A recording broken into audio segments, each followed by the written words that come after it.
ಎಲ್ಲರಿಗೂ ಶುಭ ಸಂಜೆ. ಈ ಪ್ರಸ್ತುತ ತರಗತಿಯಲ್ಲಿ ನಾವು ನಾಮಪದದ ಬಗ್ಗೆ ತಿಳಿದುಕೊಳ್ಳೋಣ.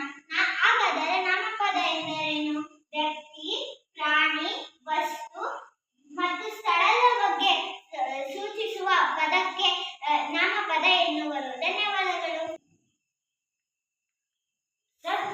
ಎಲ್ಲರಿಗೂ ಮುಸ್ಸಂಜೆಯ ಶುಭೋದಯಗಳು. ನನ್ನ ಹೆಸರು ಶೋಭಿಗೌಡ. ಈ ಪ್ರಸ್ತುತ ತರಗತಿಯಲ್ಲಿ ನಾಮಪದದ ಬಗ್ಗೆ ತಿಳಿದುಕೊಳ್ಳೋಣ. ನಾಮಪದ ಎಂದರೇನು? ನಾಮಪದ ಎಂದರೆ ವ್ಯಕ್ತಿ, ಪ್ರಾಣಿ, ವಸ್ತು, ಸ್ಥಳದ ಬಗ್ಗೆ ಸೂಚಿಸುವ ಪದಕ್ಕೆ ನಾಮಪದ ಎಂದು ಕರೆಯುತ್ತಾರೆ. ಧನ್ಯವಾದಗಳು. ಮುಸ್ಸಂಜೆಯ ಶುಭೋದಯಗಳು. ನನ್ನ ಹೆಸರು ರಚಿತಾ. ಈ ಪ್ರಸ್ತುತ ಕಾರ್ಯಕ್ರಮದಲ್ಲಿ ನಾಮಪದದ ಬಗ್ಗೆ ಅಧ್ಯಯನವನ್ನು ಮಾಡೋಣ.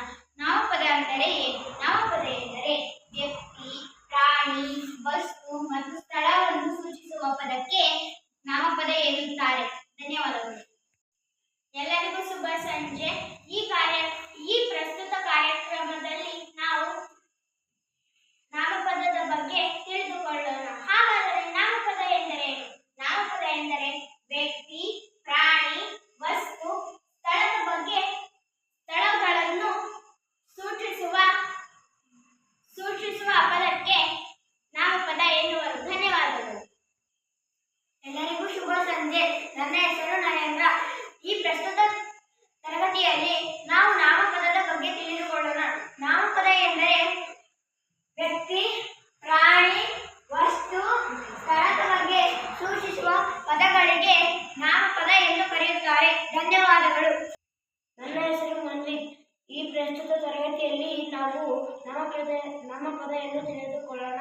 ನಾಮಪದ ಎಂದರೆ ವ್ಯಕ್ತಿ, ಪ್ರಾಣಿ, ವಸ್ತು, ಸ್ಥಳವನ್ನು ಸೂಚಿಸುವ ಪದಕ್ಕೆ ನಾಮಪದ ಎನ್ನುವರು. ಧನ್ಯವಾದಗಳು. ನನ್ನ ಹೆಸರು ವಿದ್ಯಾಧರ. ಈ ಪ್ರಸ್ತುತ ತರಗತಿಯಲ್ಲಿ ನಾಮಪದ ಎಂದರೆ ವ್ಯಕ್ತಿ, ಪ್ರಾಣಿ, ವಸ್ತು, ಸ್ಥಳದ ಬಗ್ಗೆ ಸೂಚಿಸುವ ಪದಕ್ಕೆ ನಾಮಪದ ಎನ್ನುವರು. ಧನ್ಯವಾದ. ನನ್ನ ಹೆಸರು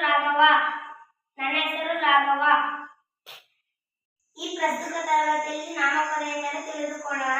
ನಾಮಪದ ಎಂದರೆ